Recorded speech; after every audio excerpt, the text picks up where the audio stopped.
Welcome to Mr. Phantom, where fear hides in every shadow and chilling tales come to life. Before we start, make sure to subscribe and like this video to get a scary story every night.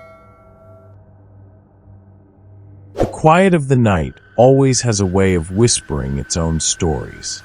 When the world begins to drift into sleep, when the wind hums softly against the window pane, there is a tale waiting to be told. A story about a house long abandoned, yet never truly empty. About the sound of distant weeping that lingers in the silence. About secrets buried deep within the shadows. Close your eyes for a moment. Let this voice guide you into a story that few have heard. A tale of Sean, a young man who unknowingly steps into a trap woven by time. Of Mr. Frederick, a neighbor who appears ordinary, but harbors something far darker than the night itself. Listen closely. Let every word flow like a river murmuring its secrets into the darkness. This is more than just a story. It is a journey. A journey into something hidden beyond the veil of the ordinary. Welcome to the tale of the crying voice in the empty house. I had never been the kind of person who believed in ghost stories. Superstitions were for people who needed explanations for things they didn't understand. I was logical, rational, and completely uninterested in the strange whispers that surrounded the abandoned house next door. At least, that's what I told myself when I first moved to this quiet little neighborhood in a small American town. The house I bought was old but charming. It had a wraparound porch, wooden floors that creaked under my weight, and windows that let in the soft golden light of the setting sun. It was the kind of place that had character, the kind of house that felt like it held stories within its walls. I had no idea that the real story would unfold not in my house, but in the one right next to mine. The first time I noticed the house next door, I didn't think much of it.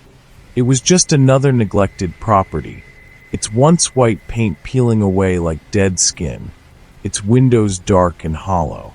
The grass in the yard had grown too high, curling over the cracked pavement of the front walkway. A single rocking chair sat on the front porch, unmoving despite the wind that whistled through the trees. I asked my real estate agent about it when I signed the final paperwork. She hesitated for just a moment, just long enough for me to notice, before shrugging. "That house has been empty for years," she said, forcing a smile. "Nobody wants to buy it." I raised an eyebrow. "Why not?" She shifted in her seat. "Just rumors. You know how small towns are. People say strange things happen there. But nothing was ever proven. It's just an old house." I wasn't the kind of person to believe in rumors, so I nodded and let it go. A house was just a house. Nothing more, nothing less. My first few days in the neighborhood were uneventful. I unpacked my boxes, set up my furniture, and got used to the eerie quiet of this place. Unlike the bustling city I had come from, this town seemed to move at a slower pace, as if time itself stretched longer here. The nights were silent, the kind of silence that made you hyper-aware of every little sound. The rustling of trees, the distant hoot of an owl, the occasional creak of an old house settling into itself. Then I met Mr. Frederick. It happened on a late afternoon when I was taking out the trash. He lived a few houses down from me, in a home that was just as old as mine but far better maintained. His lawn was neat, his house freshly painted, and his porch filled with well-kept furniture. He was an older man, tall and thin, with sharp blue eyes that seemed too bright for his pale, wrinkled face. His hair was white, combed back neatly, and he walked with a slow, deliberate pace. "You must be the new neighbor," he said, his voice deep and smooth. I nodded. "Yeah, just moved in a few days ago." "Sean." He extended a hand, and I shook it. His grip was surprisingly strong. "Frederick," he introduced himself. Welcome to the neighborhood. Thanks. I glanced toward the abandoned house. Any idea what's up with that place? His expression didn't change, but there was a flicker of something in his eyes. Something dark. It's been empty for a long time, he said simply. You do well to leave it alone. I chuckled, trying to keep things light. Yeah, any ghost stories I should know about. His grip on my hand tightened for just a second before he let go. There are no ghosts, he said. Just old memories. Then, without another word, he turned and walked away. That night, as I lay in bed, I couldn't stop thinking about his words. Old memories. What did that mean? I wasn't sure, but for the first time since moving in, I felt uneasy.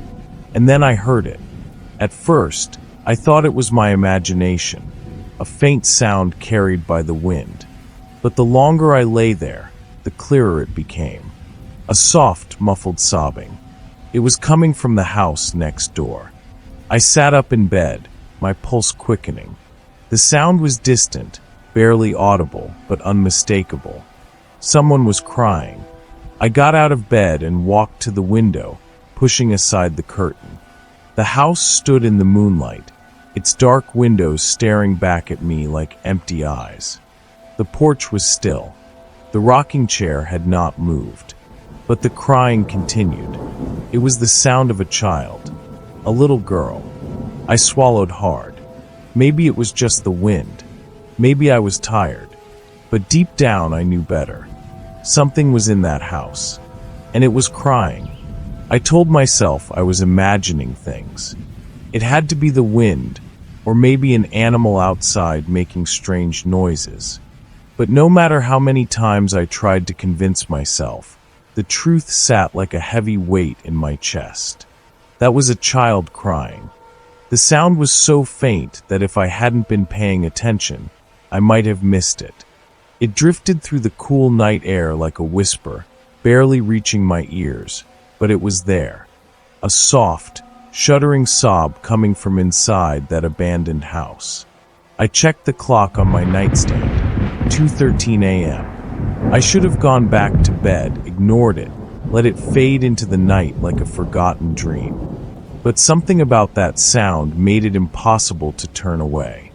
It wasn't just crying, it was pleading. Whoever was making that noise wasn't just sad. They were scared. I pushed the curtain aside and peered through my bedroom window. The house next door remained dark, its windows lifeless, its front porch bathed in pale moonlight. Nothing moved. The air was still. I waited, my breath slow and steady, ears straining. Then the crying stopped. A shiver ran down my spine. The silence that followed was even worse than the sound itself. It was thick, unnatural, like the entire neighborhood was holding its breath. I scanned the yard, the porch, the empty windows. Nothing. I exhaled, trying to shake the unease creeping up my spine. Maybe I was wrong. Maybe I really was hearing things. Just as I was about to turn away, something changed. The rocking chair on the porch, motionless just moments ago, began to move. It was subtle at first, just a slow, gentle creak, like an old man shifting in his seat. But then it rocked again, the movement unmistakable. There was no wind, no reason for it to move. I felt my heart skip a beat. Then, from the darkness of the house, something else happened. A shadow shifted behind the window on the second floor. I sucked in a breath. My fingers gripped the windowsill as my mind raced through a dozen possibilities. A trick of the light? An animal? A reflection? No. Someone was inside that house. A small, dark silhouette stood just behind the glass, motionless. Watching. I stepped back from my window, so fast I nearly stumbled. My pulse hammered in my ears as I tried to make sense of what I had just seen. The house had been empty for years, hadn't it? I didn't sleep the rest of the night. I lay in bed, staring at the ceiling, waiting for the crying to start again. It didn't. But every time I closed my eyes, I saw that shadow in the window, just standing there waiting. The next morning, I walked outside with a cup of coffee, hoping the fresh air would clear my head. The neighborhood looked normal, quiet, peaceful, the way small towns always did in the daylight. But when I glanced at the abandoned house, something sent a chill down my spine. The rocking chair was still now, exactly where it had been the night before. But the second-floor window? The curtains had been drawn shut. Someone had closed them. I swallowed hard, forcing myself to stay rational. Maybe the curtains had always been that way, and I just hadn't noticed. Maybe I had imagined the whole thing in my half-asleep state. But that explanation didn't sit right with me. I had seen something. I knew I had. And I wasn't the only one who had ever noticed strange things about that house. I decided to talk to someone, one of my neighbors, someone who had lived here longer than I had. So later that day, I went for a walk around the block. Most of the houses here were occupied by older residents, people who had lived in the neighborhood for decades. I spotted an elderly woman tending to her garden and decided she might be the right person to ask. "Excuse me," I said, approaching the fence. "Sorry to bother you, but I just moved in next door. My name's Sean." She wiped her hands on her apron and gave me a polite smile. "Welcome to the neighborhood, dear. I'm Mrs. Henderson." I hesitated, then glanced toward the abandoned house. "I was wondering if you knew anything about that place. The house next to mine. The one that's been empty for a while." The smile on her face faded almost instantly. Her hands stilled over the flowers she'd been pruning, and for a moment, she just stood there, staring at the house with something that looked like sadness. Or maybe fear. "It's been empty for a long time," she said finally. I nodded. "That's what I heard. But do you know why? Did something happen there?" Mrs. Henderson's lips pressed into a thin line. She glanced around as if making sure no one else was listening before lowering her voice. "You shouldn't ask too many questions about that house, dear." That was not the answer I expected. "Why not?" I asked. She looked at me, and there was something in her eyes that unsettled me. Something between pity and warning. "Because some stories are best left alone," she murmured. "That house has a past. One that doesn't like to be disturbed." I frowned. "I heard something last night," I admitted, keeping my voice low. "A child crying. And I thought I saw someone in the window." Mrs. Henderson inhaled sharply. Her hands trembled slightly as she wiped them on her apron again. "You need to stay away from that place," she whispered. "If you hear something, ignore it. If you see something, pretend you didn't." The back of my neck prickled. "Why?" Her eyes darted toward the house again before returning to me. "Because once it knows you've noticed it," she said, "it won't stop watching." A cold weight settled in my stomach. I wanted to press her for more answers, but she shook her head, turned back to her garden, and refused to say another word. That night, I tried to take her advice. I locked my doors, shut my curtains, and turned on the TV to drown out the silence. But just past midnight, as I lay in bed staring at the ceiling, I heard it again. The soft, muffled crying. And this time it was closer. The crying was closer this time. It no longer sounded like it was coming from deep inside the abandoned house next door. No, this time, the sound drifted through my own bedroom window, soft and distant, yet undeniably real. A child's quiet sobbing, fragile and broken, just beyond the thin glass separating me from the cold night outside. My breath caught in my throat as I turned to look. The curtains were closed, but the crying continued. It wasn't just a brief noise this time. It went on and on, a steady, sorrowful weeping that made my skin prickle. I gripped my sheets, my heart pounding. My rational mind was screaming at me that this was impossible. There was no one in that house. It had been abandoned for years. And yet, the crying was right there, just outside. I hesitated, then slowly reached for the curtain. My fingers trembled as I grasped the fabric, my pulse hammering in my ears. I knew I shouldn't look. Every instinct in my body was warning me not to. But the human mind is a curious thing, and mine refused to accept the unknown without proof. I took a deep breath and pulled the curtain aside. For a moment, all I saw was darkness. The yard between my house and the abandoned one was empty, bathed in pale moonlight. The grass swayed gently, undisturbed. The house stood still, silent, as if it had never made a sound. And then I saw it. The second-floor window, the same one where I had seen the shadow the night before, was open now. Just slightly. Just enough for something to slip through. The crying had stopped. A chill ran down my spine. Had I imagined it? Had I woken up in a half-dreaming state and filled the silence with my own fears? I wanted to believe that. I really did. But deep down I knew better. Because as I stared at that open window, something in the back of my mind whispered that I wasn't alone anymore. I let the curtain fall back into place, forcing myself to take slow, steady breaths. Maybe it was just a coincidence. Maybe the wind had knocked the window open. Or maybe some part of me already knew that the house wasn't empty after all. I didn't sleep that night. Every time I closed my eyes, I heard the crying again, faint and distant, teasing the edge of my consciousness. But when I opened my eyes, there was nothing there. Just the suffocating silence of the house next door. By morning, I had made a decision. I had to go inside. I couldn't explain why. Every logical part of my brain told me to leave it alone, to follow Mrs. Henderson's warning and pretend none of this was happening. But there was another part of me, some deep buried instinct, that told me I had to see it for myself.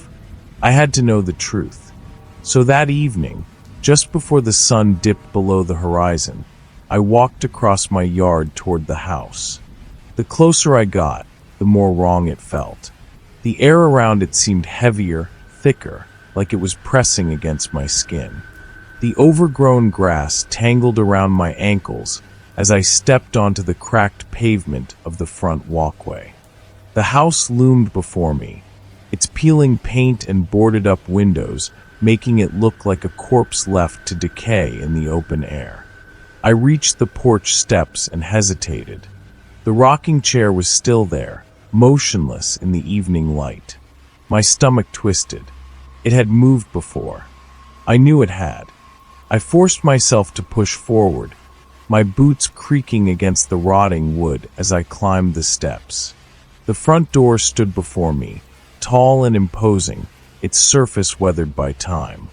The doorknob was rusted, but when I reached for it, I felt an odd warmth beneath my fingers. Someone had touched this door recently. I swallowed hard and twisted the knob. It opened with a groan. The air inside was stale, filled with the scent of dust and forgotten memories. The house was dark, the only light coming from the setting sun filtering through the cracked windows. I stepped inside, and the door swung shut behind me with a quiet click. The silence was deafening. The house had been empty for years, yet it felt occupied. As if I had just walked into a room where someone had been speaking moments ago, and they had stopped the second I arrived. I took a cautious step forward. The wooden floor creaked under my weight. The layout was similar to my own house, an old-fashioned design with a central hallway leading to different rooms. The living room was to my left, filled with dusty furniture covered in white sheets. The kitchen was straight ahead, its counters coated in a thick layer of grime. But none of that mattered, because I could hear it again. The crying. It was faint, coming from upstairs.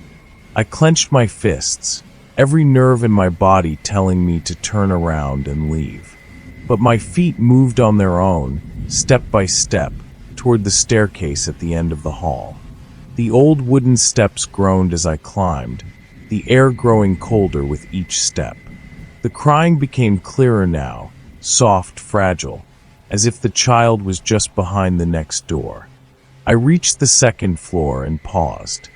There were 3 doors, one to my left, one to my right, and one directly ahead of me. The crying was coming from behind the door at the end of the hall. I approached slowly, my breath shallow. The doorknob was ice cold when I grasped it. My heart pounded so loudly I could barely hear anything else. I turned the knob and pushed the door open. The room inside was small and empty, except for a single object sitting in the middle of the floor. A doll. It was old, its once white dress now yellowed with age. Its porcelain face was cracked in places, its glassy blue eyes staring straight ahead. Its lips were painted into a soft, almost smiling expression. And then, just as I took a step closer, the whisper came. "Help me. I'm still here." The voice was faint, almost like a breath of wind, but it was unmistakable. It came from the doll. I stumbled back, my mind racing. My instincts screamed at me to leave, to run. But my body refused to move. Because as I stared at the doll, frozen in place, something happened that made my blood run cold. The doll's lips moved. Not in a mechanical, wind-up toy kind of way. They moved as if they were real. "Please," the voice whispered again. "He's coming." I spun around, every hair on my body standing on end. The room was empty, but the feeling of being watched was unbearable now, like a weight pressing down on my chest. And then I heard it, a slow, deliberate thump. Footsteps, coming up the stairs. I wasn't alone in this house, and whoever, or whatever, was coming toward me wasn't in a hurry. It wanted me to hear it coming. My breath caught in my throat as the footsteps continued, slow and deliberate, each step pressing against the old wooden stairs with an agonizing creak. I wasn't alone in the house. The doll's whisper still echoed in my ears, soft, pleading, impossible. I couldn't tear my eyes away from it, but my survival instincts screamed at me to do one thing: run. I turned sharply, my heart hammering against my ribs. The hallway stretched before me, shrouded in dim light, and at the far end, I could see the top of the staircase. And then, a shadow moved. It was subtle at first, just a shift in the darkness, but then it took form. A figure, broad-shouldered and unnaturally still, stood at the top of the stairs. I couldn't see its face, not in the dim glow filtering through the broken windows, but I felt its eyes on me, watching, waiting. The footsteps had stopped. I swallowed hard, my fingers clenching into fists. My body was caught between fight and flight, my instincts warring with the fear paralyzing me in place. Then the whisper came again. "Please, he's here." The doll's voice was barely audible, but it sent a fresh wave of terror through me.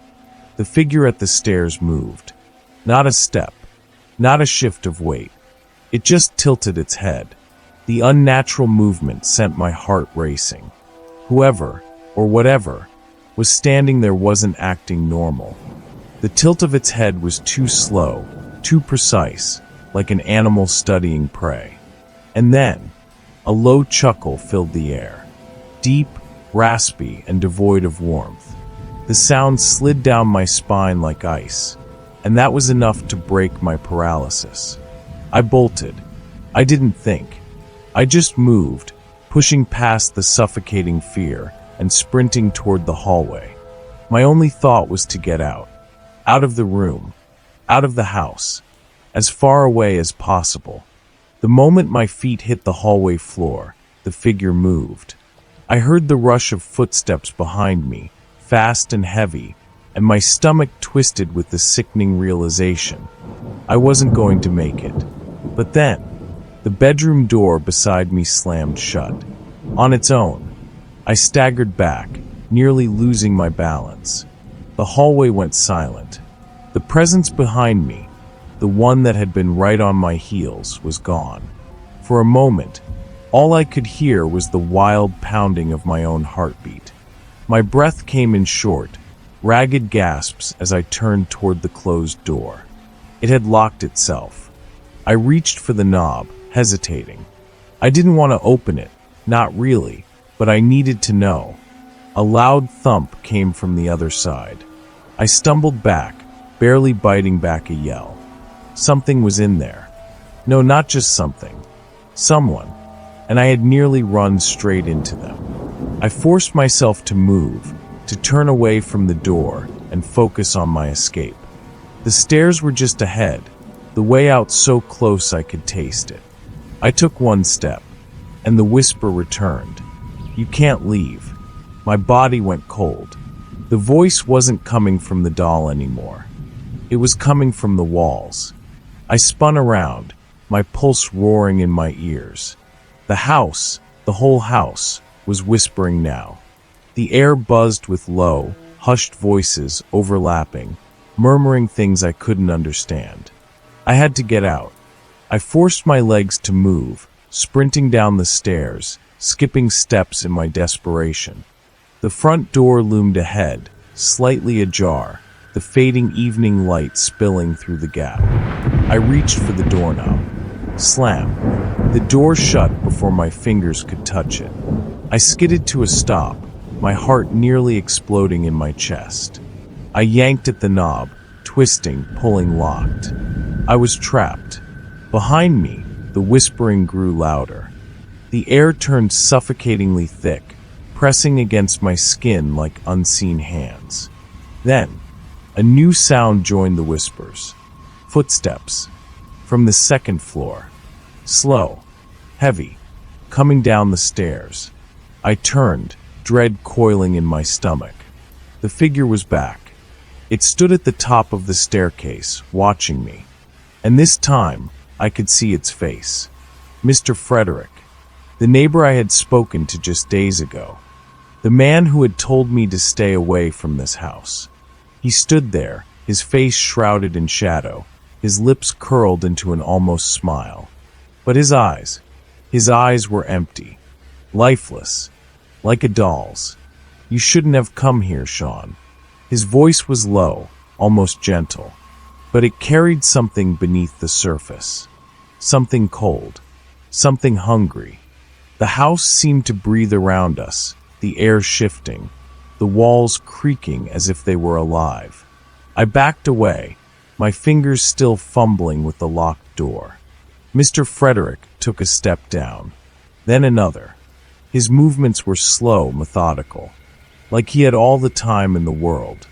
"You heard her, didn't you?" he murmured. I didn't respond. My throat was too dry. "She always calls to the curious ones." His gaze flickered toward the second floor, toward the room where I had found the doll. I swallowed hard. My mind raced. Who was she? The doll.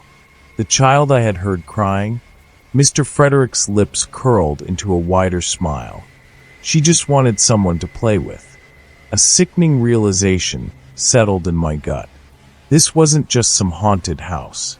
Someone was trapped here. And Mr. Frederick, he was the one keeping them here. I needed to move. Now, my eyes darted to the windows. The glass was old, brittle. If the door was locked, maybe. Mr. Frederick took another step. Then, almost casually, he raised his hand. The moment he did, every window in the house slammed shut. A low chuckle rumbled from his throat. "It's no use." The whispers in the walls grew louder, urgent. The house trembled around me, the air vibrating with unseen energy. I had to do something. Anything. My fingers tightened around my keychain, feeling the small pocket knife I always carried. It wasn't much, but it was sharp. I met Mr. Frederick's gaze, my fear morphing into something else. Determination. If he wanted to trap me here, I wasn't going down without a fight. I gripped the pocket knife so tightly my knuckles turned white. My breath came in short, shallow gasps as I kept my eyes locked on Mr. Frederick, who stood on the stairs, watching me with that eerie, almost amused expression. The whispers around us grew louder, overlapping voices rising and falling in an unsettling harmony. The air pressed down on me like something alive, making it hard to breathe. I wasn't supposed to be here, and I wasn't supposed to leave. Mr. Frederick tilted his head again, his lifeless eyes fixed on me. "You don't understand, Sean," he said, his voice eerily calm. "She chose you." The way he said it sent a chill through my bones. The girl, the crying child, the doll. I took a step back, my eyes darting around for another way out. The front door was locked, the windows had slammed shut, and I could feel the house shifting around me, like it was reacting to my fear. I had to get out. I turned sharply and sprinted toward the hallway, aiming for the back of the house. There had to be another door, maybe a window I could break. But the moment my foot crossed the threshold, bang, the hallway door slammed shut in front of me. I skidded to a stop, heart hammering, and grabbed the doorknob. Locked. I twisted and yanked, panic rising in my chest. I pounded against the wood, my breath coming fast and frantic. No. No, no, no. I spun back toward the stairs. Mr. Frederick was gone. The staircase was empty. My stomach dropped. Where? Looking for me? The voice came from behind me. I whipped around just as a strong hand clamped down on my shoulder. I barely had time to react before I was yanked backward with inhuman force, my feet leaving the ground for a split second. I crashed onto the floor, my head hitting the wood with a sickening thud. The room spun. My vision blurred. I tried to move, but a heavy weight pressed down on my chest. Mr. Frederick loomed over me, one knee pinning me down. His grip on my shoulder tightened, his fingers digging into my skin like iron clamps. "You shouldn't have come here, Sean," he murmured, his voice smooth, almost gentle. I struggled, my mind screaming for me to fight, but he was impossibly strong. "It's always the same," he continued, shaking his head. "They hear her voice. They come inside. And then," his fingers trailed down to my throat, applying just enough pressure to make my pulse jump in terror. "They stay." I reacted before I could think. I swung the pocket knife up, aiming for his arm. The blade sliced through fabric, grazing his skin. He hissed a low, guttural sound, but didn't flinch. Instead, he smiled. "Good," he murmured. "Fight. It makes it more interesting." Then, with terrifying ease, he grabbed my wrist and squeezed. Pain exploded through my arm, and the knife tumbled from my grip, clattering onto the floor. "No. No, no, no." I thrashed beneath him, kicking, struggling with everything I had, but he was too strong. His weight kept me pinned, his grip unyielding. The whispers grew louder, circling us, filling my ears. "He's almost ready. She will be so happy. Another one to join us." The words blurred together, overlapping, building into a chaotic hum. My vision pulsed at the edges, my limbs growing weaker. Then, a new voice, soft, desperate. "No." Everything stopped. The whispers, the pressure in the air. Even Mr. Frederick's grip on me faltered for a fraction of a second. I turned my head, gasping for breath. And there, at the end of the hallway, stood the doll. It hadn't been there before. It sat upright, its cracked porcelain face staring directly at me. And this time, its lips moved.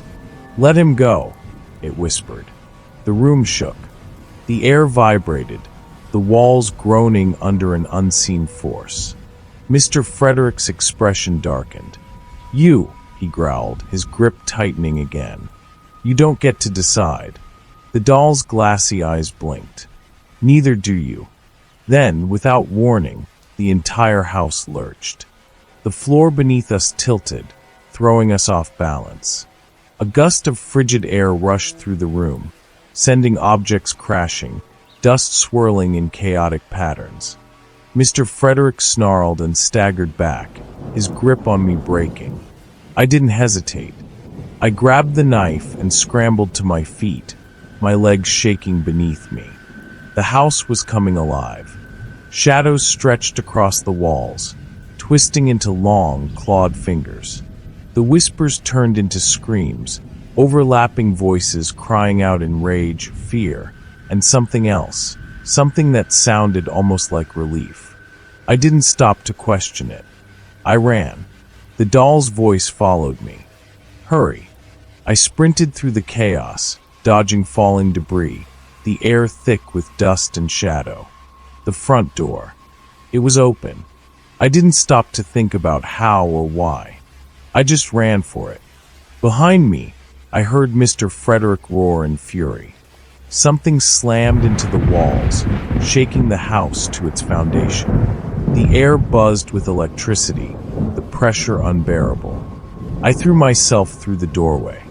The moment my feet hit the porch, everything stopped. The silence was deafening. I turned, gasping for breath. The house stood still, motionless in the pale moonlight. The front door was shut again. No more whispers. No more screams. Just silence. Then, I saw it. In the second-floor window, a figure stood there. Small. Still. The doll. But its expression had changed. It wasn't lifeless anymore. It was smiling. I stood on the cracked sidewalk outside the house, my breath ragged and my body trembling. The air felt lighter out here, but my chest still ached like something heavy had been pressing down on it. The house was silent now. Still. But the doll. It stood in the upstairs window, unmoving, its tiny porcelain mouth curled into a faint smile. I felt its glassy eyes on me, watching. Waiting. I took a shaky step backward. My instincts screamed at me to run, to get as far away from this cursed place as possible. But my legs felt like they were filled with lead. The door had opened for me. It had let me go. But why? I swallowed hard, forcing myself to turn away. I needed to go home. I needed to pretend this never happened. Needed to convince myself that I hadn't just stepped into something I couldn't explain. But as I turned, my body froze. Because there, at the edge of the property, standing just beneath the glow of a flickering street lamp, was Mr. Frederick. My heart slammed against my ribs. He wasn't inside. He was out here. His face was calm, his hands tucked neatly into the pockets of his coat. His gaze met mine, and for a moment, neither of us moved.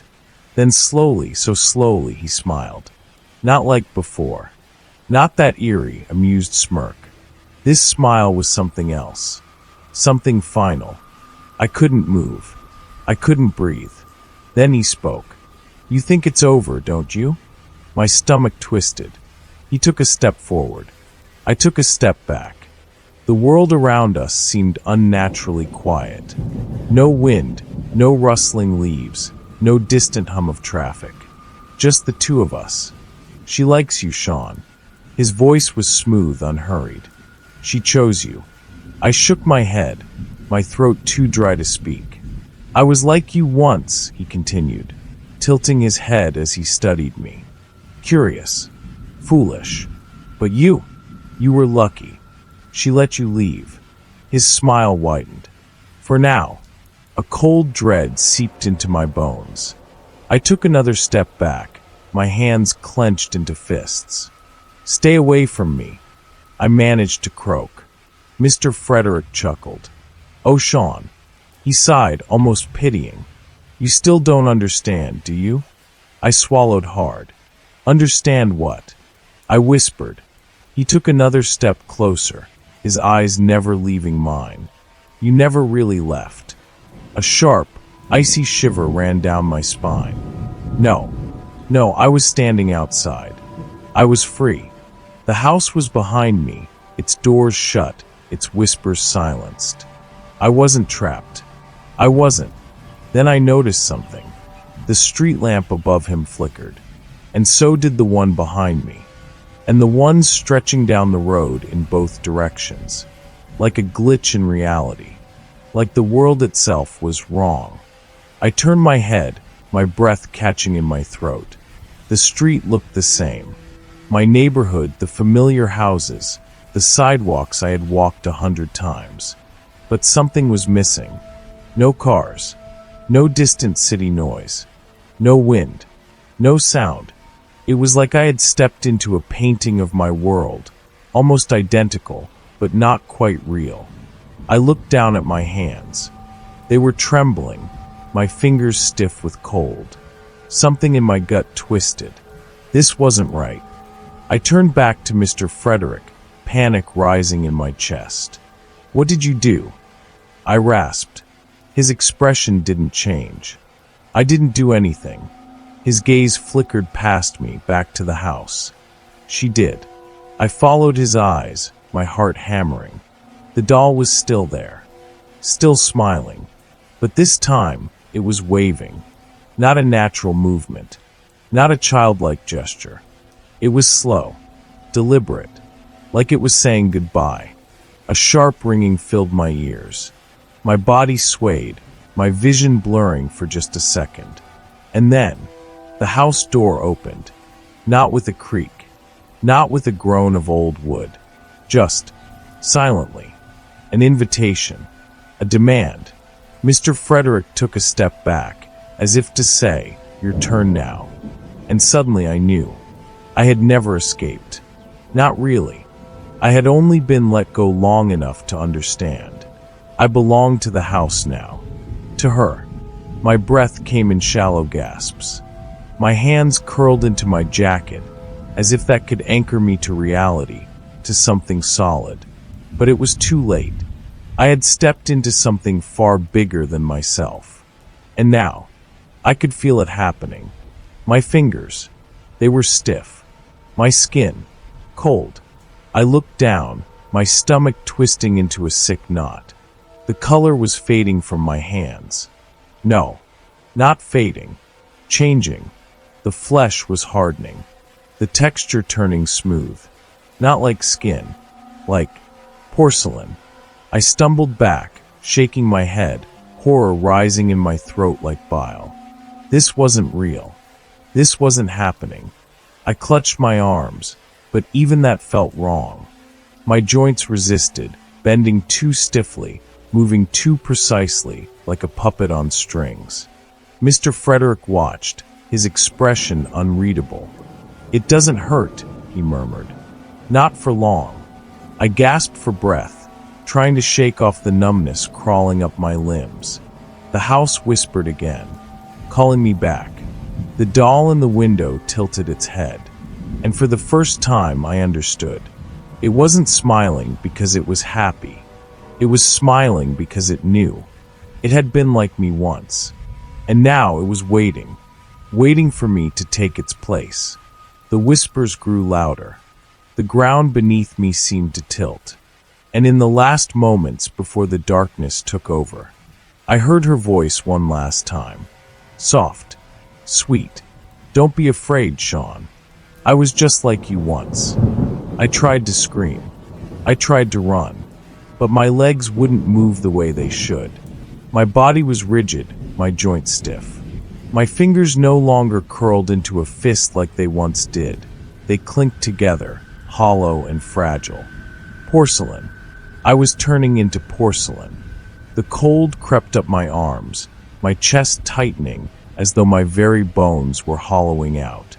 I could feel my breath growing shallow, my heartbeat slowing into something unnatural, something controlled. The street around me flickered, like an old film reel struggling to stay in focus. The houses, the trees, even the pavement beneath my feet, all of it wavered, like it was never really there to begin with.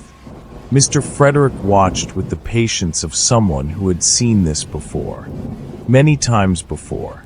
I forced my stiffened lips to move. "Please stop." My voice came out thin, almost airy, as if my very soul was slipping through the cracks forming along my skin. Mr. Frederick sighed, tilting his head. "You were never meant to leave, Sean. She only let you step outside so you'd understand." Understand what? That I was doomed? That I was just another piece in whatever twisted game was playing out inside that cursed house? I couldn't accept it.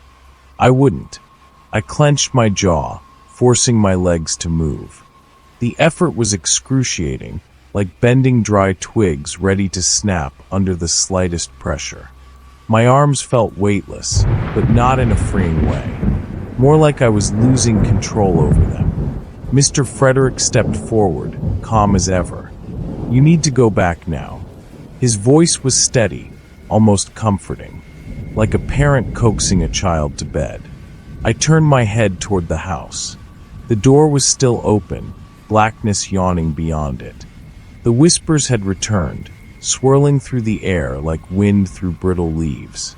And the doll was still watching, still smiling. My breath came in panicked gasps as I shook my head. "No." Mr. Frederick sighed, his disappointment almost genuine. "You don't have a choice, Sean." I gritted my teeth. I always have a choice. I bolted, or at least I tried. My legs, still not fully my own, wobbled underneath me as I stumbled forward, forcing my stiffened limbs into motion. My mind screamed for me to move faster, to push past the unnatural weight slowing me down. I didn't know where I was running to. I just knew I needed to get away.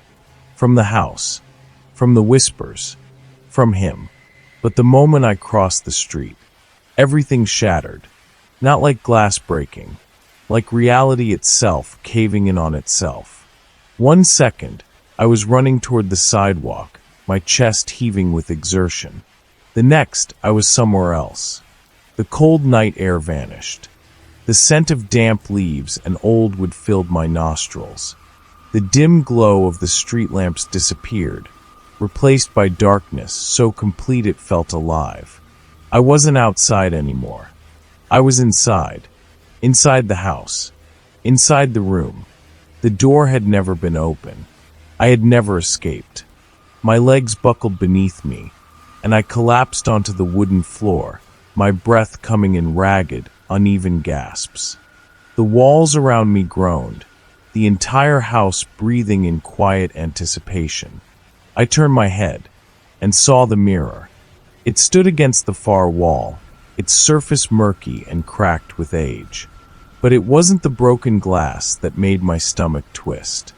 It was the reflection, because the person staring back at me wasn't me. The figure had my shape, my height, my features. But its skin was smooth, polished porcelain. Its eyes were black, hollow voids, staring back at me with a lifelessness that made my pulse stutter.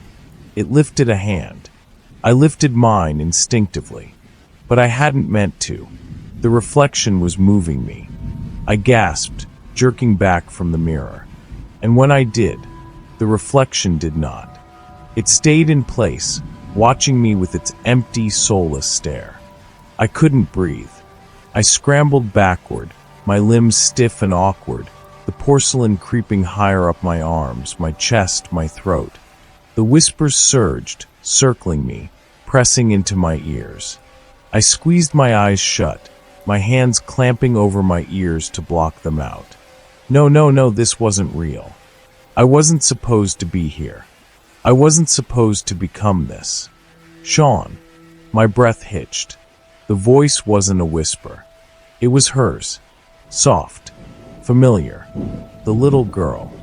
I opened my eyes, and she was standing in front of me. Not the doll. Not the cracked porcelain figure in the mirror. The girl. She looked about 8 years old, her long dark hair tangled, her pale face streaked with something that could have been tears. Her dress, once white, was faded and worn, but it was her eyes that made my breath catch.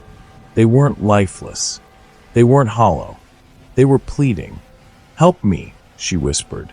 I swallowed hard, my throat painfully dry. Who are you?" I rasped. She blinked, her tiny fingers curling into the fabric of her dress. Eleanor. The name sent a jolt through my mind. I knew that name. I had heard it before.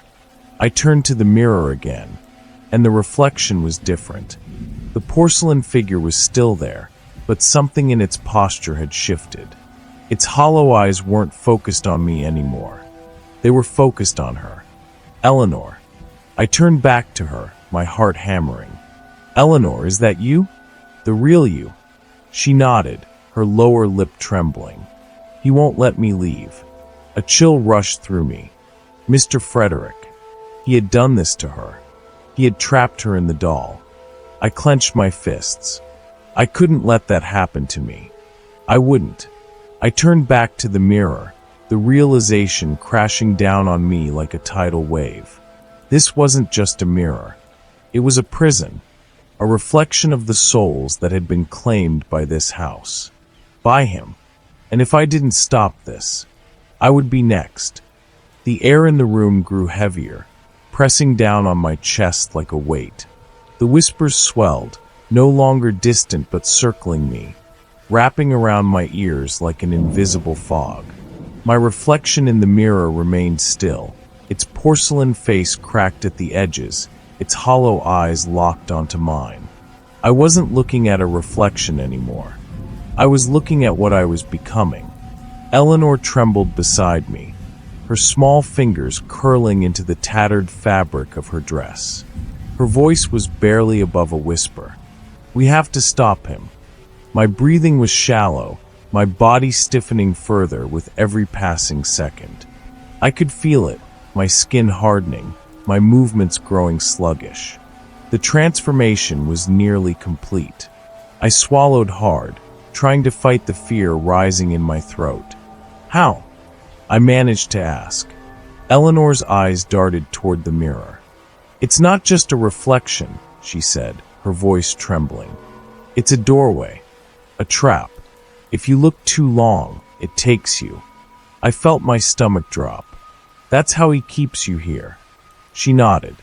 "Once you're in, you can't get out. You become part of the house. Part of him." I turned back to the mirror, my pulse hammering in my ears. The porcelain version of me was changing.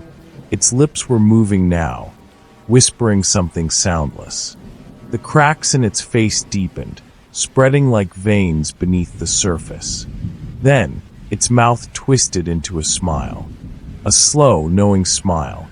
I staggered back, shaking my head. No, I'm not staying here." The reflection only grinned wider. Then, in my own voice, it whispered, "You already are." The words hit me like a punch to the gut. A surge of panic clawed at my chest. My fingers clenched into trembling fists as I turned back to Eleanor. "How do we break it?" I demanded. She hesitated. "We have to break the mirror," she whispered. "But he won't let us." As if on cue, the temperature in the room plummeted. The whispers turned into something else. Something deeper. Something angry. The door behind us slammed shut with a deafening bang. And then, Mr. Frederick was there. He stepped from the shadows, slow and deliberate, his calm smile never faltering. "Oh, Eleanor," he sighed, shaking his head. "You really should have learned by now." Eleanor shrank back, gripping my arm tightly.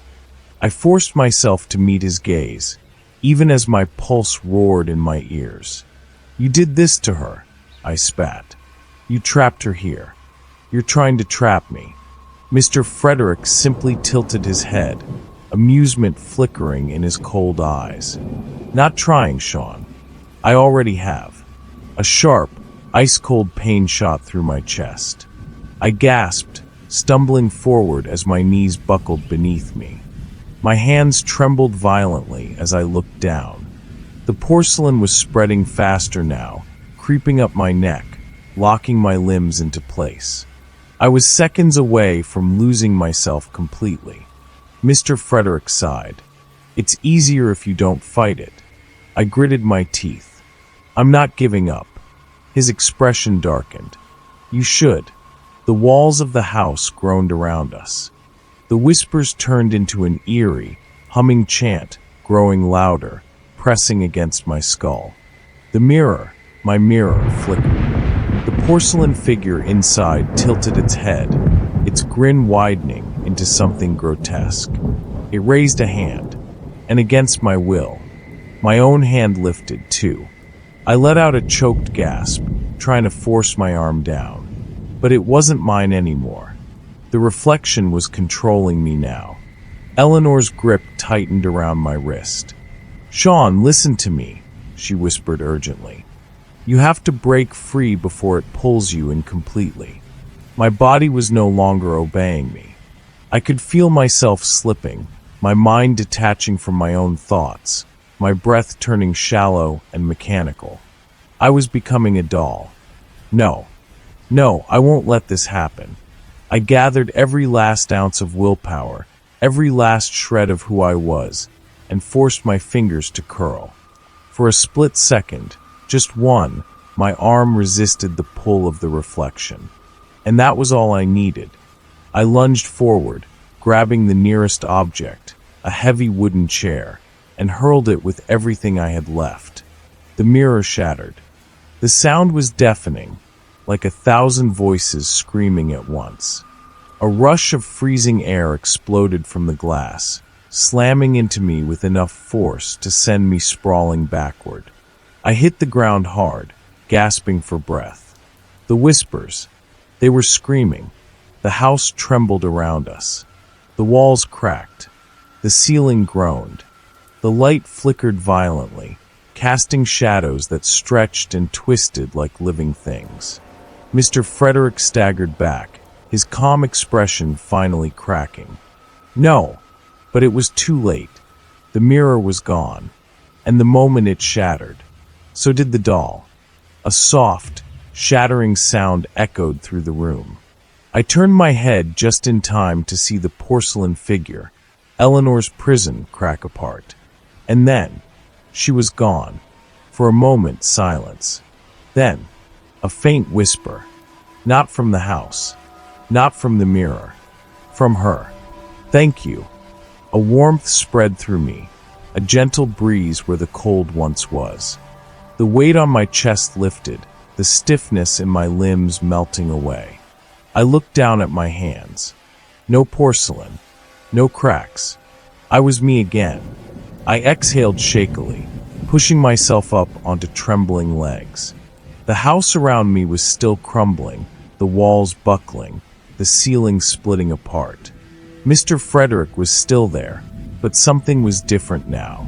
The shadows clung to him, writhing, pulling him in.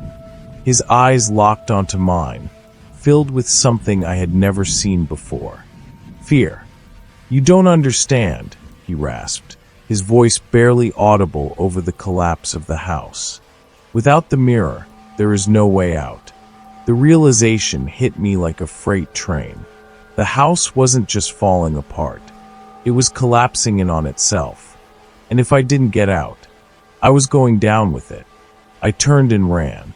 The front door was open now, swinging wildly on its hinges. The walls cracked apart as I sprinted through the hallway, the floor splintering beneath my feet. The moment I crossed the threshold, everything imploded. The house folded inward, collapsing in a silent explosion of dust and darkness. And then, it was gone. I stood there, breathless, staring at the empty lot where the house had been. No ruins, no debris, just nothing, like it had never existed. I turned my gaze upward. The sky was clear. The street was still. And for the first time in what felt like forever, the silence wasn't filled with whispers. I let out a shaky breath, turning away from the empty space where the house once stood. I had escaped. I had won. But as I took a step forward, something caught my eye. A small porcelain shard, lying in the grass. I swallowed hard, my pulse slowing, a cold weight settling in my stomach. because etched into its smooth surface, in the faintest, almost imperceptible letters, was my name. The night remains still once more. The whispers have faded, the echoes of the past now lost in the silence. What once was, now lingers only as a memory, like a faint dream slipping through your fingers just before morning comes. Perhaps the house is truly gone. Perhaps the cries will never be heard again. Or maybe, just maybe, some stories never really end. They simply wait for someone else to listen. As you drift into sleep, let your mind wander. Have you ever felt like something was watching you from the dark? Have you ever heard a sound that shouldn't be there? Share your thoughts in the comments below. I'd love to hear your stories. And if you enjoyed this journey into the unknown, don't forget to leave a like, subscribe, and turn on the notifications.